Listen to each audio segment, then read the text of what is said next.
제가 나와 있는 현장은 드디어 입주를 시작한 잠실 레미안 아이파크입니다. 신축 아파트인데 꼭 인테리어를 해야 하나? 이렇게 생각하시는 분들이 정말 많을 거예요. 신축 아파트 설계가 뭐 대략 3, 4년 전에 이미 다 완료가 되다 보니까 그 이후에 입주를 하시잖아요. 기대를 품고 사전 점검에 왔는데 디자인이 너무 마음에 안 들어 하시는 분들이 정말 많이 계세요. 트렌드를 미처 반영을 못한 거죠. 꼭 이 영상 보시고 고민해 보세요.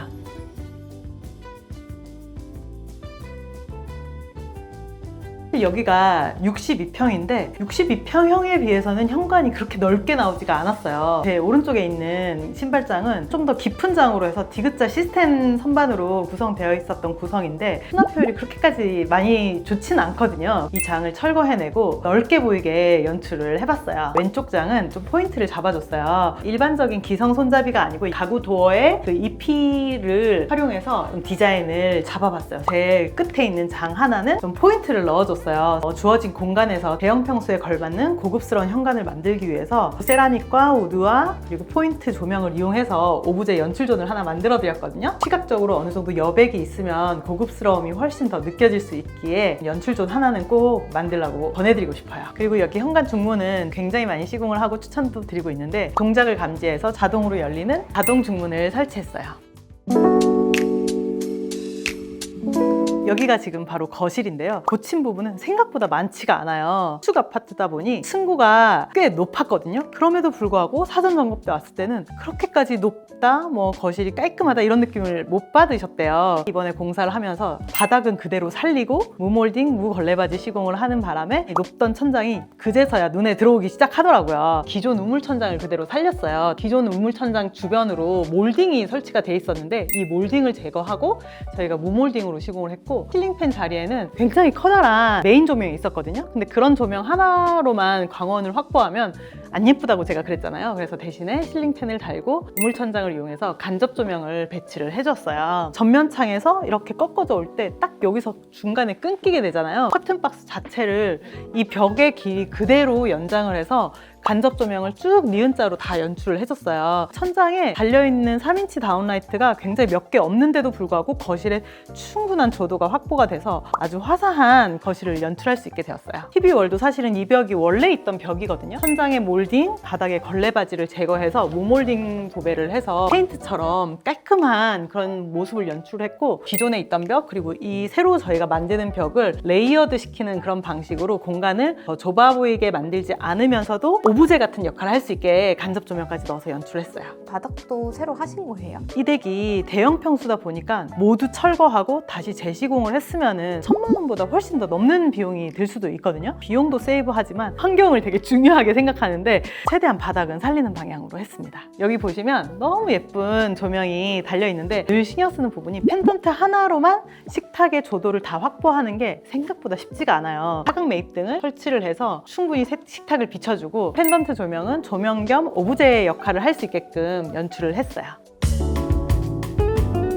중심에서 잡아줄 수 있게 굉장히 넓은 아일랜드를 만들었잖아요. 기존에는 주방이 대형 평수에 걸맞지 않게 수납 공간도 없고 조리 공간도 넓지 않은 그런 주방이었거든요. 그래서 사실 이 인테리어가 시작된 거나 다름없어요. 과감하게 배수구 변경을 해서라도 이 주방은 다시 만들어야겠다라는 판단을 하게 되었어요. 그래서 여기다가 개수대를 만들고 제일 오른편에다가 인덕션 자리를 만들어서 풀옵션 아일랜드를 만들어 드렸거든요. 그리고 이 댁 고객님의 라이프 스타일은 맛있는 식재료로 맛있는 음식 만들어서 손님들에게 대접하고 이런 걸 좋아하시는 고객님이라고 하셨어요. 그래서 고객님께서 좋은 냉장고를 선택을 해주셨는데 기능도 너무 훌륭하지만 인테리어적으로도 이 냉장고 표면의 스테인리스의 질감이나 마감이 너무 훌륭해서 이 자체로도 주방의 고급스러움을 한껏 올리는 것 같아요. 프리미엄 냉장고를 사용하신 덕분에 와인셀러, 냉장고, 냉동고까지 넣고 제가 정말 좋아하는 스페이스 타워 수납장을 구성을 해드렸어요. 깊게 나와서 정말 물건을 찾기도 편하고 또 바로 조리하면서 식자재를 꺼내기도 편하고 동선에 맞게 이렇게 설계를 했답니다. 왼쪽에 있던 데는 기존에는 개수대가 있던 자리였는데 홈바처럼 사용하실 수 있게 소형 가전 올려놓을 수 있을 만큼만 이렇게 하부장을 구성을 했는데 근데 여기 키 큰 장 넣고 여기 하부장 넣게 되면 데드 스페이스처럼 수납이 좀 불편한 그런 구성이 나오는데 이번에 이렇게 해결했어요. 문을 딱 열면 이렇게 니은자로 생겨서 바닥부터 천장까지 구석구석 뿔 이제 사용할 수 있는 그 팬트리장을 만들어 드렸거든요. 안쪽 마감까지 우드톤으로 해서 굉장히 좀 럭셔리해 보이는 그런 공간이 되었어요. 여기까지는 내력벽이었어요. 그래서 저희가 절대 철거를 할 수가 없는데 지금 딱 이 자리만큼만 비내력벽인 거예요. 손잡이 없는 히든도어를 설치를 해서 이렇게 뒤로 들어가면 보조 주방을 만들었어요. 이렇게 대면형 아일랜드 다들 부담스럽다, 뭐 어떻게 맨날 쇼룸처럼 사냐 하는데 그 비결은 보조 주방에 있다고 생각을 하거든요. 집이 62평인데 그 전에 방이 몇 개였을 것 같아요? 한 4개?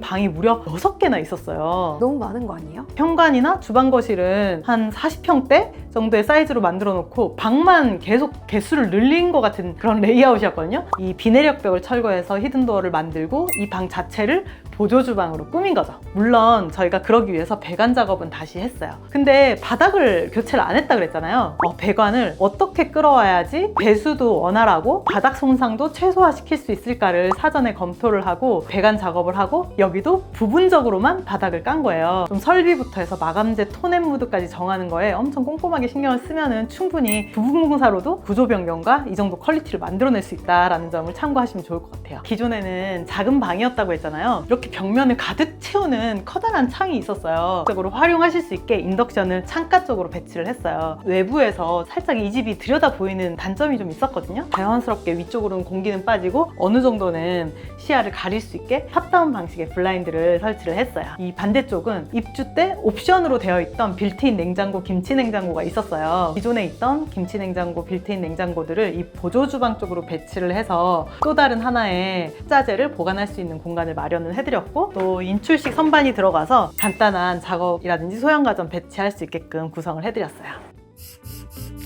바로 이곳에 세탁실이 구성이 돼 있어요. 기존에 있던 도어를 떼고 내리평 슬라이딩 레일을 시공해서 이렇게 간살 도어를 설치를 했어요. 세탁기 건조기를 쓰다 보면 습기나 뜨거운 열기가 많이 나와요. 유리가 없는 게 좀 공기 순환이 더 좋을 것 같아서 유리가 없고 그냥 시야가 어느 정도 단정하게 차단될 수 있는 정도의 간살 도어를 별도 제작해가지고 만들어 드렸어요. 건식 공간으로 바꿔서 보조 그 세척을 할 수 있는 싱크볼 하나 놓고 작업대를 하나 넣어놨고 간단한 노트를 걸 수 있게끔 만들어놨고요. 다림질까지 이 공간 안에서 해결할 수 있는 세탁 공간을 만들었는데 메인 주방이랑 어느 정도 분리는 되어 있으면서도 살림을 하기가 굉장히 편리할 것 같아요. 안방 화장실 입구에 서 있는데 신축임에도 불구하고 저희가 구조 변경을 꽤 많이 한 공간이에요. 화장실 도어가 달려있던 자리였는데 파우더 공간도 답답하고 편리하지 않다라고 하시더라고요. 그래서 저희가 제안드린 거는 화장실 도어를 변경해서 달아드리고 파우더 겸 세면대 공간으로 만들어드렸어요. 한 3m 가까이 되는 카운터 세면대가 됐거든요. 왼쪽 공간은 화장대 공간으로 쓰실 수 있게 구성해드리고 오른쪽 공간에 이렇게 세면대를 만들어드렸어요. 상부에는 커다란 전면 거울을 시공을 해서 공간 자체가 훨씬 더 확장돼 보이게끔 연출을 했어요. 이 집에 와보니까 벽배관이라고 해서 변기 이동이 좀 자유자재로 가능하다는 점이었어요. 그래서 저희가 이렇게 과감한 구조 변경을 할 수가 있게 된 거였거든요. 그래서 여기에 세면대를 놓고 여기에 변기 있던 자리를 벽배관을 이용해서 욕실 안쪽으로 넣은 덕분에 아래쪽으로는 배관이 지나가지만 상부는 수납 공간으로 또 쓸 수 있게끔 구성을 해드려서 이렇게 넉넉하게 수납 공간이 만들어졌어요. 공용부 욕실 앞에 파우더 공간인데 주방을 지나서 방 안쪽으로 들어갈 때 맨날 왔다 갔다 지나다니는 공간인데 고급스럽고 포인트가 될 수 있는 공간 연출을 하시고 싶어 하셨어요. 그래서 주방 아일랜드를 설계하고 남은 세라믹 잔석을 이용해서 파우더 공간을 하나 만들어 드렸거든요. 벽에서 띄어서 좀 플로팅 되는 바닥에 간접 조명을 넣고 우드 선반까지 좀 배치를 해드렸어요. 이 공간이 바로 화장실 앞에 있다 보니까 품 같은 것들을 수납하기도 좋고 연출적인 공간이 될 수 있게끔 마련해드렸어요. 그리고 이댁 고객님께서는 손님을 많이 초대하시고 홈파티를 즐기시는데 손님들이 오셨을 때 가장 많이 이용하실 공간이 이 공용 욕실이잖아요. 과감하게 레이아웃을 바꿔서 새롭게 만들어 드렸어요. 제가 서 있는 이 자리가 세면대가 있고 여기가 샤워 부스인데 타일 세면대로 해주세요 라는 요청을 많이 하세요. 타일 세면대가 좀 고급스럽게 보여서 아마 그런 요청을 하실 텐데 제가 늘 그래요. 요 사이즈 안에다가 타일 세면대 하면 효과가 없고 돈만 많이 든다. 아예 레이아웃을 바꿔버리자 라고 제안을 해서 좀 과감한 선택을 하시게 하게 되었어요. 타일 세면대가 공색하게 들어간 게 아니고 이렇게 와이드하게 들어가서 호텔 욕실 같은 그런 무드를 연출을 해냈고, 세면대가 이쪽으로 간 대신에 제가 서 있는 곳이 바로 샤워실이 됐어요. 근데 여기서 샤워하면은 이쪽으로 다 물이 튀지 않나요? 당연하죠. 물이 튑니다. 근데 물이 튀기 때문에 세면대 위에 수납장이 있는데, 수납장을 열면은 그런 레일 같은 것들이 물에 튀면 녹슬고 다 고장이 나잖아요. 상부 수납장도 과감하게 없앴거든요. 샤워 헤드랑 멀리 떨어진 곳에 거울을 배치하고 유지 관리가 쉬운 타일 선반으로 만들어 드렸어요. 일부러 타일 면으로 끝까지 다 박았어요. 이 안쪽으로 안 보이게 수납을 하라고 제가 제안을 드렸어요. 거울 라인과 이 지금 막혀져 있는 이 라인을 쫙 이렇게 맞춰서 기능적인 요소 이외에도 마치 디자인적인 하나의 메스감을 이룰 수 있게 밸런스 있게 디자인을 해드렸어요. 오늘 현장 어떠셨나요? 대부분 고객님들이 마음에 안 드니까 다 떼고 새로 하자 이런 얘기 많이 하시는데, 전체 조화가 되게 중요하다고 제가 말씀드리잖아요. 이 덱 같은 경우도 마루도 살리고 뭐 각종 요소들을 살리려다 보니까 도배지라든지 필름지 그리고 이 세라믹까지 기존에 있는 이 바닥이 더 아름답게 돋보일 수 있는 그런 마감재 톤을 찾아서 정말 많이 서칭을 했어요. 부분 인테리어라고 상상하지 못할 조화가 만들어진 것 같아요. 다들 신축 아파트인데 또 바로 인테리어 한다고 하면 정말 돈 낭비 아니야? 이렇게 생각하시는데, 한번 입주하시면 오래오래 사셔야 되잖아요. 내 눈높이에 맞는 정도의 감도를 맞추는 거는 꼭 필요한 부분인 것 같아요. 다 뜯고 새로 할 생각만 하지 마시고 정말 어디를 살릴지, 어디를 레이아웃을 바꿀지 설계 단계에서 정말 꼼꼼하게 체크를 하면 충분히 부분 인테리어로도 이런 효과를 낼 수가 있어요. 지금까지 인테리어하는 플랑즈였고요. 제 영상 보다가 또 궁금한 점은 언제든지 댓글로 남겨주세요. 또 좋은 영상으로 찾아뵐게요. 알라포셴.